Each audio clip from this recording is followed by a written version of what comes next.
धरना दे रहे हैं, क्या मांगे हैं आप? हमारी सबसे बड़ी ये मांग है कि जब इन्होंने ये अमेंडमेंट पारित किया उससे पहले कम्युनिटी के साथ डिस्कस नहीं किया। Community was not aware about this amendment. ये इन्होंने बहुत बड़ा एक संविधान के साथ अत्याचार करा है, मर्डर करा है, मानवता का अत्याचार करा है। कम्युनिटी जिसके लिए आप निर्णय लेने जा रहे हो, डिसीजन लेने जा रहे हो, उनसे डिस्कस नहीं किया, जबकि एक गवर्नमेंट के द्वारा ये कम्युनिटी अपॉइंटेड है, मेंबर्स है वहाँ पे, उनसे पूछा नहीं गया। सबसे बड़ी गलती है, यही हमारी शिकायत है कि आपने ये निर्णय लेने से पहले, बिल पास करने से पहले, करवाने से पहले आपने इनसे बात क्यों नहीं की। इतनी बड़ी तानाशाही इस डेमोक्रेटिक कंट्री में बहुत बड़ा क्राइम है। कल को ये महिलाओं के साथ भी इसी तरह के क्राइम होने शुरू हो जाएंगे। लेकिन सवाल ये है कि ऐसा कभी नहीं हुआ कि कोर्ट जो है जिन लोगों के लिए अमेंडमेंट लेके आई है उनसे पहले फेवर ले या उनका पक्षपात रहता। हाँ, ये आप गवर्नमेंट से पूछिए ना, पूछा क्यों नहीं गया उन्होंने, उनसे क्यों नहीं बात की गई, क्यों नहीं डिस्कस किया गया। और हाई प्रोफाइल आइकॉन है हमारे यहाँ, बहुत पढ़े लिखे लोग हैं, ऐसा नहीं है कि ये कम्युनिटी में ताली बजा रहे हैं, अच्छी अच्छी बड़ी बड़ी पोस्ट में बैठे हुए उन्हीं के द्वारा अपॉइंटेड लोग हैं जो अभी तक ज्वाइन करते थे।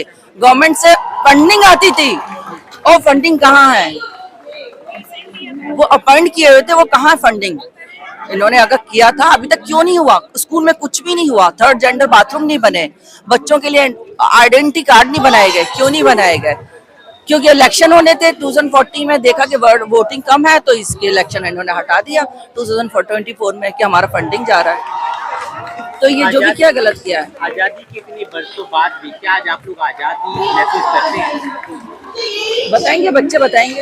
आजादी के इतने वर्ष बाद भी आप लोग आजादी महसूस करते हैं? अब मतलब आजाद होकर भी हम लोग पिंजरे में बंद है, मतलब पिंजरे में बंद है। जी। किस तरीके से? जैसे कि एक तोता को आप अगर पिंजरे में बंद कर दो और फिर उसको आजाद कर दो, फिर भी उड़ नहीं पाता है, ऐसे हमारी हालत कर रखी है सरकार ने। मतलब आप क्या कहेंगे? जैसे इन्होंने बोला ना कि हमें मतलब आज़ादी अभी भी नहीं है हमारे पास में, और जैसे पिंजरे में तोते को पिंजरे में बंद करते हैं फिर उसको छोड़ दिया जाता है। पहले गवर्नमेंट ने क्या किया कि बिल पारित, मतलब पहले हमें लॉ बने और हमें राइट मिला कि हम बाहर जाएं, मतलब ये कि आज़ादी मिली हमें। तोते को मतलब बाहर छोड़ दिया, वापस से अब ये जो बिल आया ना, ये वापस से उसको पकड़ के बंद कर दिया गया पिंजरे के अंदर। तो यही हमारा हाल है अब इस सिचुएशन में, इस बिल के कारण। वर्षों तक कुछ नहीं हुआ आप लोगों के लिए, क्या आप भरोसा जता पाएंगे सरकार पर? हमें बस ये लगा था जब नालसा जजमेंट आया था तो कि हमें कुछ आगे हम चीज़ें कर सकते हैं, हमें हमारे अधिकार मिले हैं, लेकिन अब ये बिल जो आया है ये वापस हमें 200 साल 600 साल पीछे ले गया है। मतलब जो हमें मिली थी आज़ादी वापस हमें छीन ली गई है। और कुछ इस चीज़ इस बिल को कोई ब्रिटिश लगा के गए थे, दोबारा 1861 में जो ब्रिटिश लगा के गए थे वही टाइम दोबारा आ गया। ऐसा 47 में इंडिपेंडेंस हुए, इनके लिए, इस कम्युनिटी के लिए कोई काम नहीं किया गया। बीजेपी आई 2040 में अच्छा काम किया, और लेकिन 2024 में उन्होंने अपने कलर्स दिखा दिए।